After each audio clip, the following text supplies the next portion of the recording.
How to contact Signal support. Open the Signal private messenger app.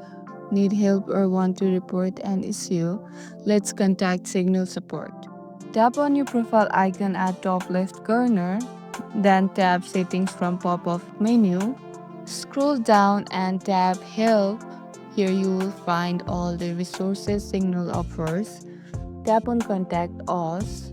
A form will open where you can type your issue or problem.